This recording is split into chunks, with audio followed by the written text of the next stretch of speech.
به همین خاطر آدم تا 30 سالگی خوب آدمن، از 30 سالگی تا 45 سالگی مثل خر جون میکنن، شهرتی، موقعیتی، تحصیلی، مقامی، خونه‌ای، حقوقی به دست بیارن. از 45 سالگی تا 60 سالگی هم مثل سگ جون میکنن که از اون موقعیت و اون شهرت و اون خونه و اون مقام مراقبت کنن. از 60 سالگی تا 75 سالگی هم مثل میمون برای نواشون برل شکلک در میارن. این کل عمر آدم.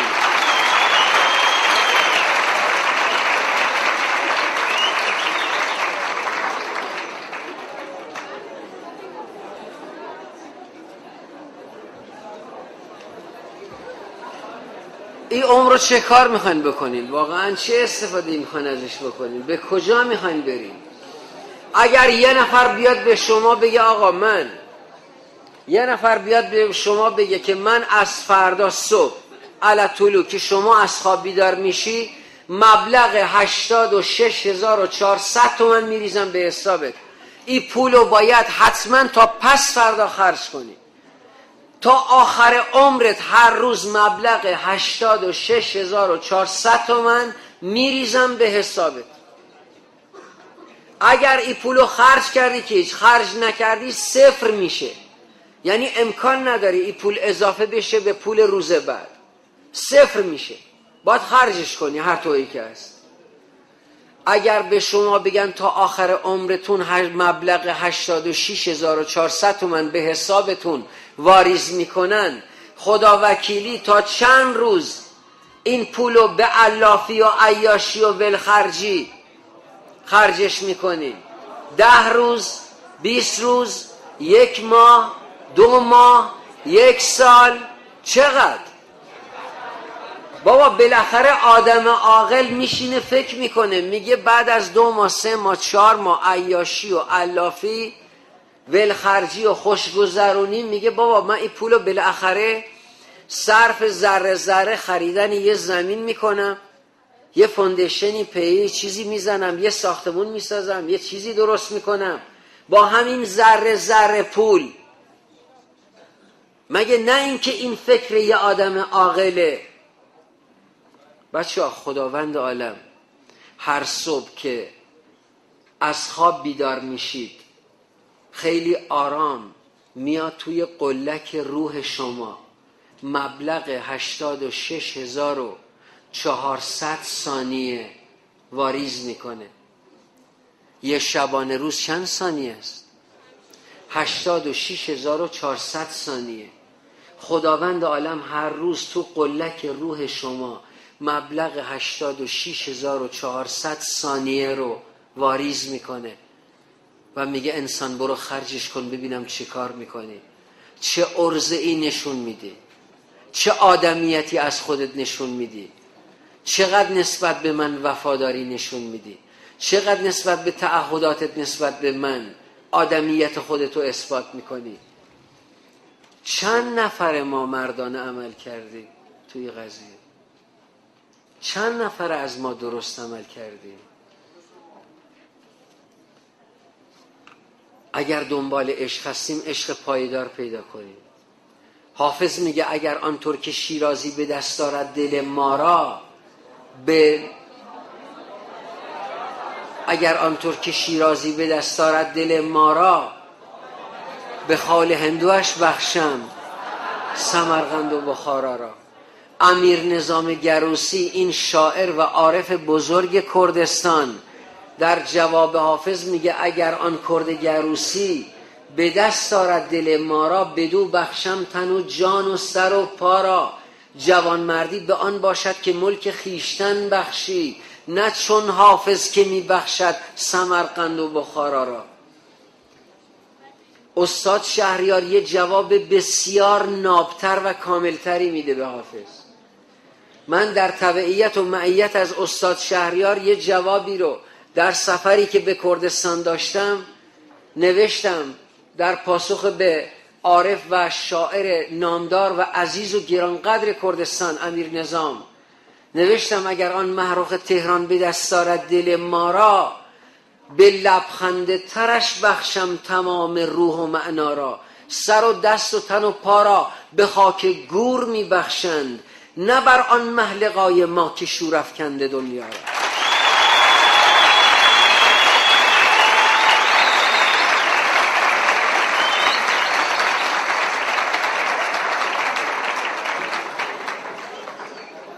یکی از دوستای ما هم فکر کنم بچهای دانشجوی جوابی داده بود، اونم به نمیدونم حالا پیداش. روح تو باید بذاری وسط. بالاتر از روحت چی سراغ داری؟ روح تو باید بذاری وسط. ای برای با تو بودن، ای برای با تو بودن باید از بودن گذشت. من تو را ای عشق از کف داده ام، هم خودم را هم تو را گم کرده ام. آن من عاشق من دیوانه را من نمیدانم کجا گم کرده ام. من نشانی های خود را میدهم، یک نفر باید مرا پیدا کند. یک نفر باید که با طوفان عشق برکی خشکیده را دریا کند. عشق رو پیدا بکنیم. چقدر زیبا میگه اون عزیز مرحوم، میزی برای کار، میزی برای کار، کاری برای تخت، تختی برای خواب، خوابی برای جان، جانی برای مرگ، مرگی برای سنگ، سنگی برای یاد. این همه زندگیه. میزی برای کار، کاری برای تخت، تختی برای خواب، خوابی برای جان، جانی برای مرگ، مرگی برای سنگ، سنگی برای یاد. این همه زندگی.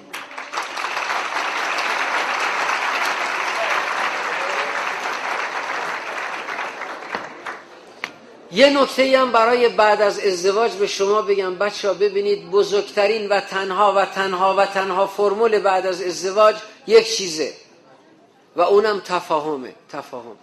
تفاهم به معنی درک متقابل و همدیگر رو فهمیدن و ما همدیگر رو درک میکنیم و این مسخره بازی ها نیست. تفاهم از 3 تا ت تشکیل شده. اینو به خاطر بسپرید تا آخر عمرتون. تفاهم یعنی توانایی تحمل تفاوت ها، توانایی تحمل تفاوت ها. باید بتونی او تفاوت رو تحمل کنی و الا اصلا معنی نداره که تو بگی من تفاهم دارم. توانایی تحمل تفاوت ها، همین. توی این تفاهم عیب نمایی هست، یعنی نقد، انتقاد، اما عیب جویی دیگه نیست، مچگیری دیگه نیست. زن و شوهره چند ماه بعد از ازدواج آماده مچگیری هم، مچ همدیگه رو بگیرن. زنه میبینه لباس مرده بو میده، بوی خاصی، نه بوی عطر نه بوی اتکلونه، هر چی میگرده خدایا این بوی چیه؟ بوی سیگار هم نیست. زنها بوی سیگار رو سریع میفهمن. 1 ماه بعد پشت لوله سیفون توالت میبینه یه تکه دستمال کاغذی باز میکنه، میبینه یه چیزی قهوه‌ای از جنس همون بو، نمیدونه که این تل معروف، تلخو، تریاک. این تل خدمت شما که عرض کنم، مرده میاد خونه سلام میکنه، میگه سلام زهر مار. میگه این چیه؟ میگه این های دستماله. میگه نه این چیه؟ این چیه؟ شما فکر میکنین زنه وقتی که شروع میکنه به مچگیری مرده چیکار میکنه؟ مرده سری میپره اینو از دستش میگیره، میگه بدش من میرم. مگه مال پدرتو میکشم؟ مال خودمه. برو ببین چه بلایی سر من آوردی که دارم اینو میکشم. برو اینو از خودت بپرس. از وقتی که متاسفانه این زن، از وقتی که این زن پرده دری میکنه و قبح قضیه از بین میره، دیگه خود این زن مجبور تشریف ببره بازار سنتی بروجرد، اونجا یک عدد منقل استیلی بخره با یک انبر، چند عدد زغال مکعبی به انضمام یک تکه پیه و دنبه، یه دستگاه تهویه کوچیک که پشت تراس خونه نصبش کنه، شوهر هم یه مقداری مواد هر روز بیاره اونجا به طور رسمی، چون قبح قضیه از بین رفت. یعنی مردی که حریم خونه رو رعایت میکرد که این قضیه رو وارد خانه نکنه، دیگه خانه رو کانون رسمی مصرف قرار میده، چون تو عیبجویی کردی و مچگیری کردی. چقدر بعضی از مردها نامردن، زن مشغول غذا دادن به بچه است، موقعی که میاد تو اتاق مرده بهش میگه خانم این شماره چیه، این مال کیه، ها این شماره کیه، 10 بار زنگ زده. میگه ببینم، میگه نواشتن نگاش کن ببین این شماره کیه، این کیه زنگ زده. هر وقت زنتون یا شوهرتون رفت رو موبایل و پیله کرد به شماره تلفنتون، او گوشی موبایل رو بگیرید و با تمام قدرت بکوبید تو دیوار و خوردش بکنید و بدونید که این زندگی دیگه برای شما زندگی که با تجسس همراه باشه دیگه زندگی نمیشه. زندگی که با تجسس همراه باشه، زندگی که از مدار اعتماد، ولو این که شوهرت یا زنت بدونی فلان اشتباه یا خطا رو کرده، این عظمت و بزرگواریه توی که اینو به زندگی برمیگردونه. این یعنی تفاوت، این یعنی تفاوت شخصیت تو با این یعنی کشوندن این تفاوت ها به نقطه تفاهم. بعد از مدتی پیله کردن ها به هم شروع میشه، درگیر شدن ها شروع میشه. خانم چرا در بازه، چرا پدرت با ما نمیسازه، چرا دم خر درازه، چرا نمیدونم فلانه، چرا بهمانه، چرا بیساره. پیله کردن ها شروع میشه. بعد از اون مشاجره، بعد از اون بحران، بعد از اون طلاق و چه. البته اینو من به شما بگم، تو همه زندگی ها باید یه مقداری درگیری و اختلاف باشه. این اصلا لازمه زندگیه، چون اگر نباشه به فرزندان خانواده آسیب رسیده میشه. 60 نرم زندگی متعارف اینه: 60% تفاهم، 30% تغایر، 10% تضاد. اگر تفاهم شدت پیدا کنه به بچه آسیب میرسه، بچه خانه پناه میشه، جامعه گریز. اگر میزان تغایر و تضاد بره بالا، بچه خانه گریز میشه، جامعه پناه. خیلی حواستون باشه، باید تو زندگی یه مقداری اختلاف باشه، درگیری باشه. خیلی از دانشمندان و اندیشمندان جهان با زن و شوهرها با هم درگیری داشتن. سقراط میگه، سقراط میگه، سقراط میدونید که با زنش بسیار درگیر بود. سقراط میگه در هر حال ازدواج کنید، که اگر زنتون زیبا و فهمیده بود که خوشبخت میشه، اگر هم زشت و نفهم بود که مانند من فیلسوف عذاب در بیاره. اینو سقراط. اینشتین میدونید که با خانمش بسیار درگیر بود، از بس تو فکر شکافتن اتم و فرمول نسبیت و این مسائل. یه بار تو خیابون یه زنی رو دید، گفت خانم معذرت میخوام، خیلی آشنا به نظر میرسی. گفت مردک من زنتم. آقا تو چقدر گیجی، کجایی؟ چارلز دیکنز میگه امان از دست زنها که ما هر چی بگیم برعکسش انجام میدن. میگه من به خانمم گفتم خانم بریم دور دنیا بگردیم، میگه نه بریم یه جای دیگه.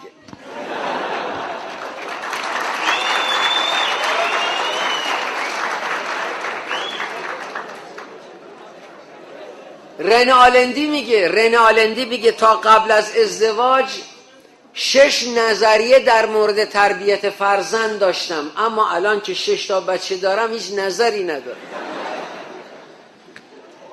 یکی از آقایون تو کیفش این عکس زنش رو نگه می داشت و همیشه به همکاران نشون میداد و همه همکاران بهش افتخار میکردن، بالاخص خانوما.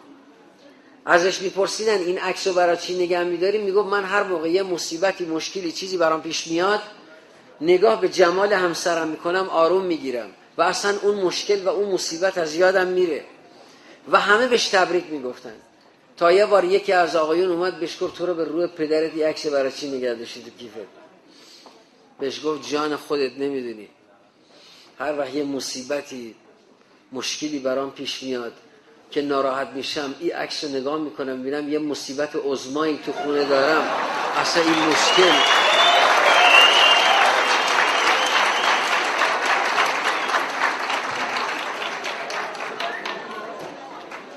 آره.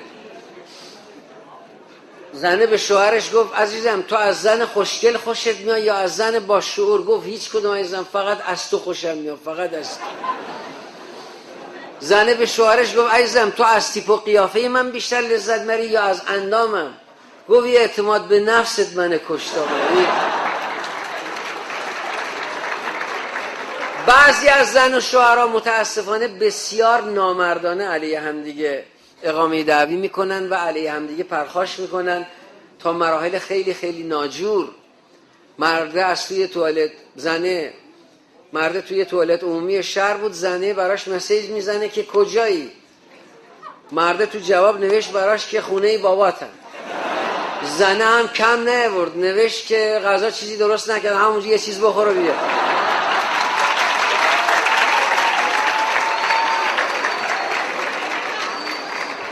بچه ها محبت رو در خانواده بعد از ازدواج محبت رو سر جاش بکنید.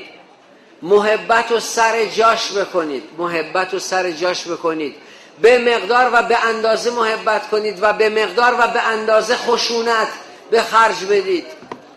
مدیر اداره یه پارچه ای رو برداشت اومد خونه، شلوار نوعی خریده بود، اومد خونه، رئیس کل یه اداره گفت خانم، با زن و بچه هاشم اختلاف داشت، گفت خانم معذرت میخوام، من فردا سمینار دارم، دبیر سمینارم هستم، محبت کن این شلوار 15 سانت بلنده باید پرو بشه. گفت بشین، خبر مرگت نیومدی، ساعت 11 هم که اومدی میخوای من برات شلوار کوتاه کنم؟ به دخترش گفت دختر گلم، شلوار بابات فردا جلسه دارم، مسئول جلسه هم منم. گفت بابا ببین من درس دارم، امتحان دارم، من از رضای خدا به من پیله هیچ. گرفتن خوابیدن. مرده دید خوابش نمیبره، گفت حالا که خوابم نمیبره حداقل بلند شم این شلوار رو پرو کنم، کوتاه کنم. بلند شد 15 سانت کوتاه کرد و پرو کرد و لبه دوزی کرد و اتو کرد و گذاشت سر جاش. گرفت خوابید. نصف شب زنه ساعت 3 از خواب بلند شد، گفت بالاخره شوهرم خبر مرگش همیشه هم درگیره ولی بالاخره مدیر کلی اداره است، بالاخره همسرم دیگه. بلند شد 15 سانت کوتاه کرد و لبه دوزی کرد و اتو کرد و گذاشت سر جاش. دم صبح بعد از نماز دختره بلند شد برای امتحاناش، همش یاد پدرش میافتاد، میگفت نمیشه، بالاخره بابامه. 15 سانت لبه دوزی کرد و برید و کوتاه کرد و اتو کرد و هیچ. مرده فردا با شور رفت سر کار دیگه. شد زندگی. محبت رو اگر میکنید سر جاش به مقدارش ابراز کنید، سر جاش.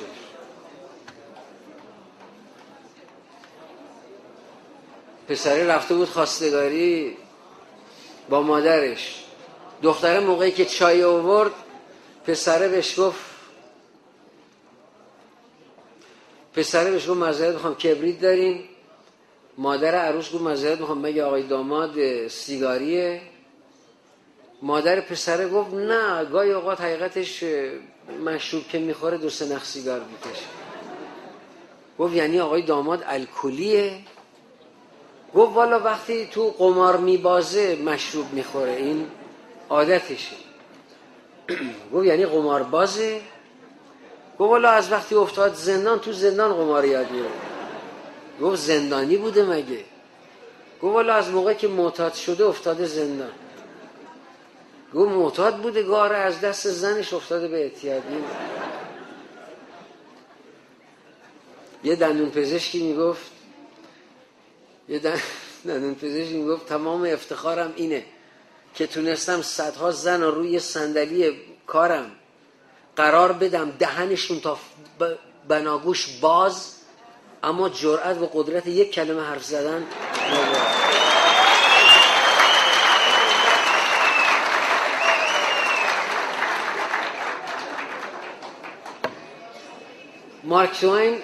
مارک توین نویسنده آمریکایی یه بار توی مجلس یه خانمی رو دید، برگشت بهش گفت که خانم شما چقدر جذاب و خوشگلی.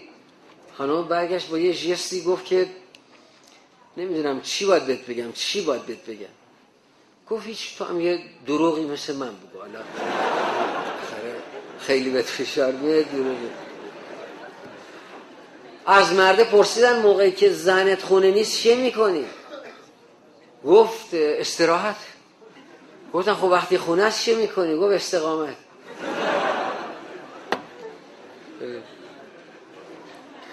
دو نفر به هم رسیدن، یکیش گفت که حال پسرات چطوره؟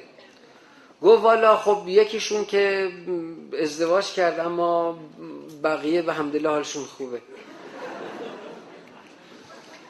یه جوکی رو توی بولتن خارجی خوندم. ببینید این به نفع آقایون گفته شده یا به نفع خانم ها. میگه مرده از خدا پرسید خدایا چرا اینقدر زن و زیبا آفریدی؟ خداوند فرمود برای این که تو از او خوشت بیاد.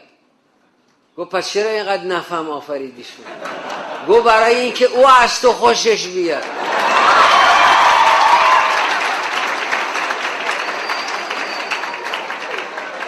دیگه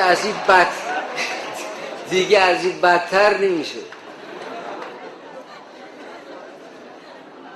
یه دبیری داشتیم دوره راهنمایی، این سیگار میکشید توی کلاس درس. من خیلی بدم میومد از این دود سیگار، اذیتم میکرد. بعد یه بار رفتم یه انشایی رو خوندم بر وزن همین سخن استاد سعدی در گلستان. انشام این بود: لعنت سیگار را دست اجل که کشیدنش موجب خفت است و خریدنش مایه ذلت. هر پوکی که فرو میرود مضر حیات است و چون برمیآید مخرب ذات. پس در هر سیگار دو ضرر موجود است و بر هر ضرر بلایی نازل. از مال و منالی که برایت که از عهده خرجش بدرآید.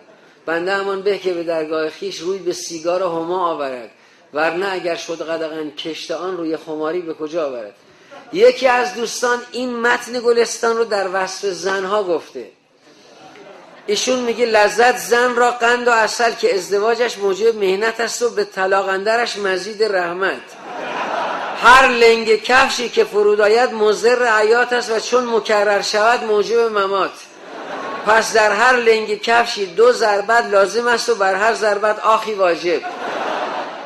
از یه سری از خانم‌های دانشگاهی پرسیدیم نظرتون در مورد مردها چیه؟ یکی از خانم‌های دانشگاه تهران گفت که از نظر من آقایان مثل مخلوط کن برقی هن. تو هر خونه یکیش وجود داره اما معلوم نیست به چه دردی میاد.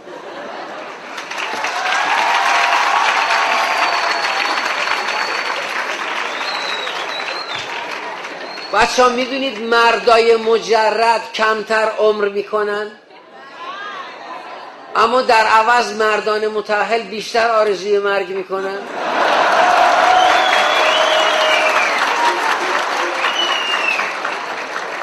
یکی از خانمان میگفت آقایان مثل آگهی بازرگانی هن. از هر 100 کلمه یک کلمش هم نمیشه باور کرد.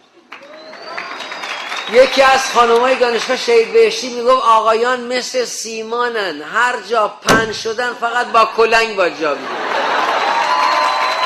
یکی از خانمای دانشگاه رودهن میگفت آقایون مثل جای پارکن، خوباشون قبلا اشغال شده، بقیه یا کوچیکن یا جلو خونه مردم.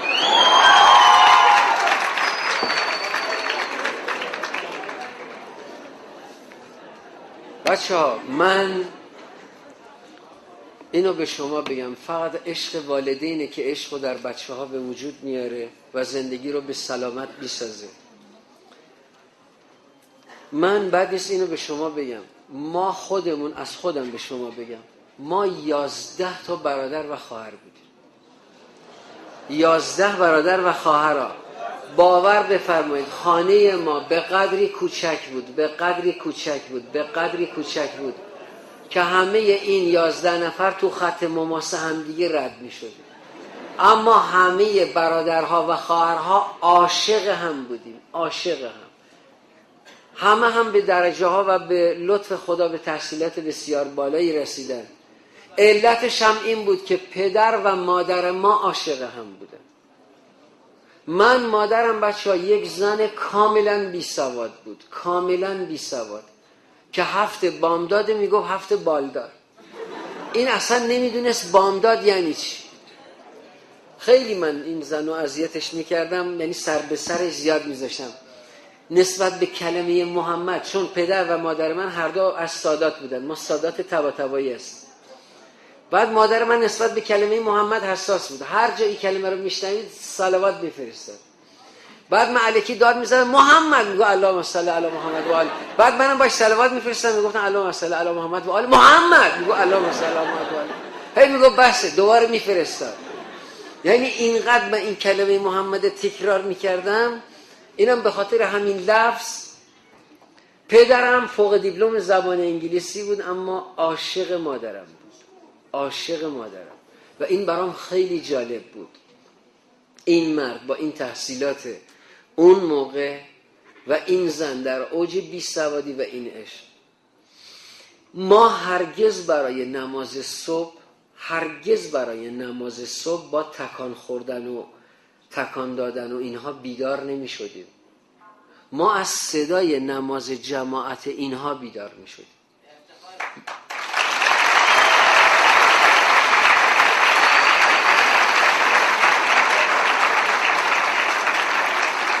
باور بفرمایید این برای من خیلی جالبه. همیشه من صدای نماز جماعت اینها توی گوشمه. من دو صدا بسیار تو زندگیم اثر عرفانی میذاره. یکی صدای بارونه، یکی صدای ریختن چای یا آب جوش توی استکان یا توی لیوان و اینهاست، که یادم به اون صبحانه‌ای میفته که مرحومه مادرم بعد از همه رفتگان رو، بعد از نماز صبح صبحانه رو به پدرم میداد که اون رو راهی کنه. البته جنگ چند تا از برادرها و خواهرای منو از من گرفت که خب به شهادت رسیدن و پدر و مادر از دست رفت و همه این مسائل، و اما بالاخره اون تعدادی که باقی ماندیم عاشقانه و صمیمانه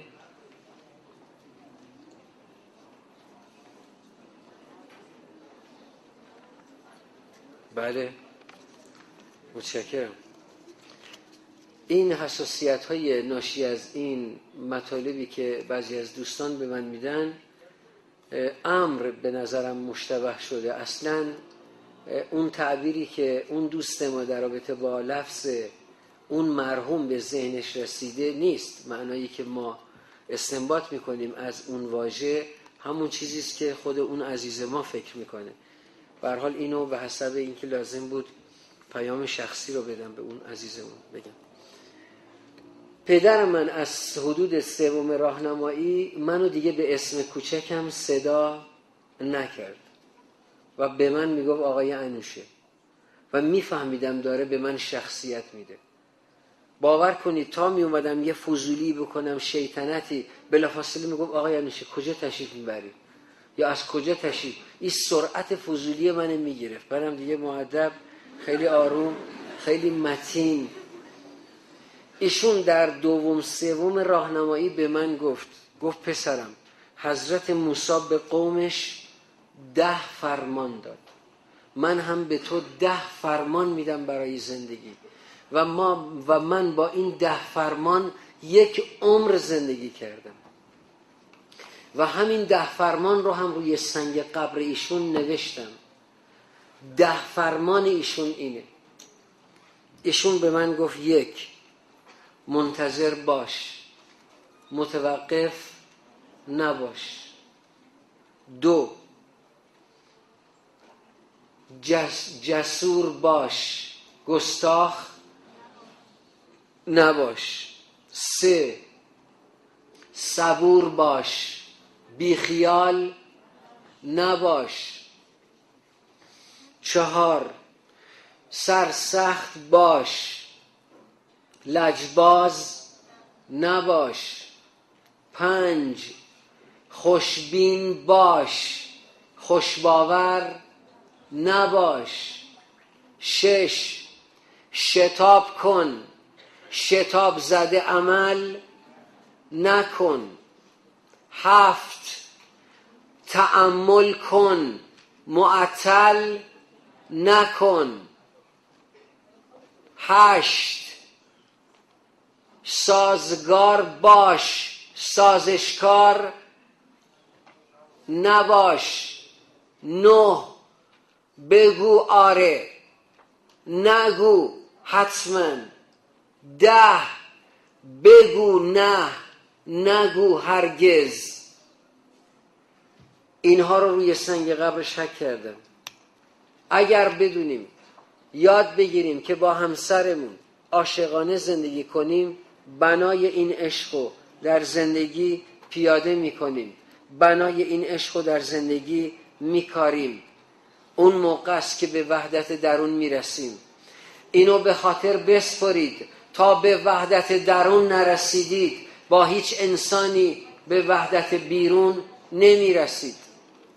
بچه‌ها من 11 سال پیش در جریان یک حادثه ای، از 11 سال پیش بعد از یک حادثه ای،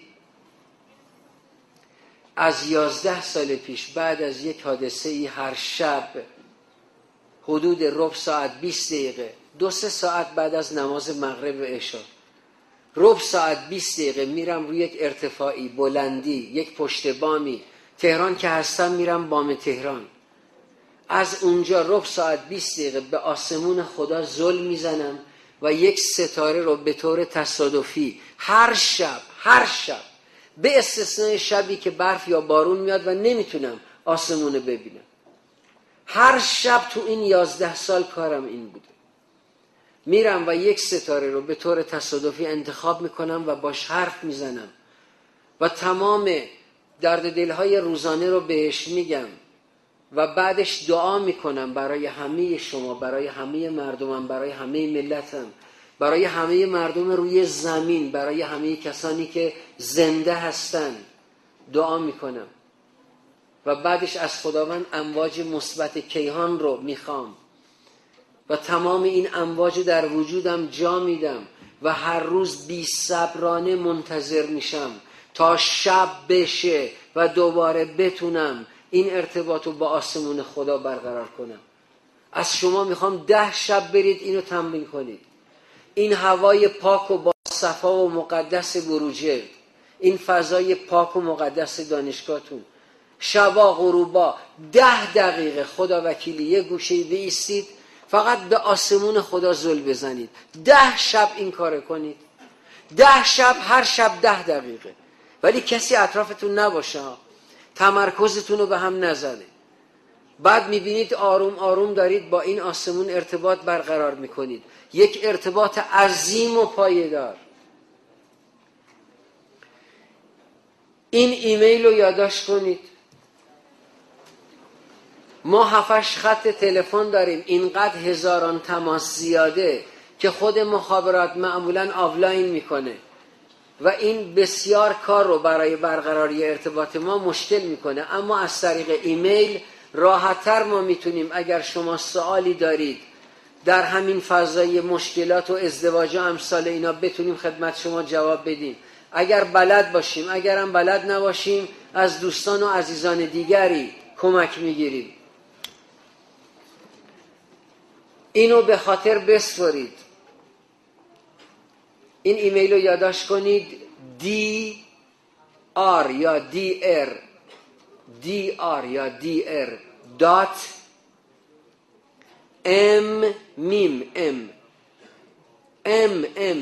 میم حرف میم به انگلیسی underline. حالا میخوام بنویسیم انوشه ANO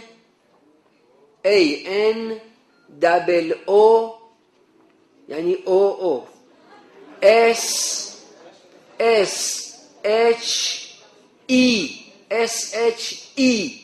@yahoo.com. آخرش اچ نداشتم، آخرش ای بود، SHE. ببینید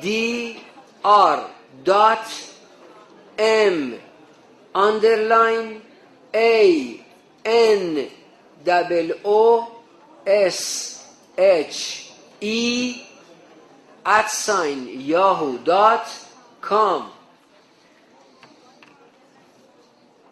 با ایمیلی که میفرستید اگر کاری از دست ما بر بیاد بدون شک در خدمتون خواهم بود. این شعری رو که میخونم مربوط به همون حادثه 11 سال پیشه که امیدوارم انشالله مورد توجهتون و رضایتتون قرار بگیره. تقدیم میکنم به همه شما این شعر رو، به همه شما عزیزانم و سرورانم و خوبانم. کسی بی خبر آمد مرا دست خودم داد. کسی مثل خودم غم، کسی مثل خودم شاد، کسی مثل پرستو در اندیشه پرواز، کسی بسته و آزاد اسیر قفسی باز، کسی خنده کسی غم، کسی شادی و ماتم، کسی ساده کسی صاف، کسی در هم و بر هم، کسی پرز ترانه، کسی مثل خودم لال، کسی سرخ و رسیده، کسی سبز و کسی کال، کسی مثل تو ای دوست مرا یک شبه رویاند، کسی مرثیه آورد برای دل من خواند. من از خواب پریدم شدم یک غزل زرد و یک شاعر غمگین مرا زمزمه می کرد. موقعی که گلهای محمدی افتادن تو حوض آب همه ماهی ها صلوات فرستادن.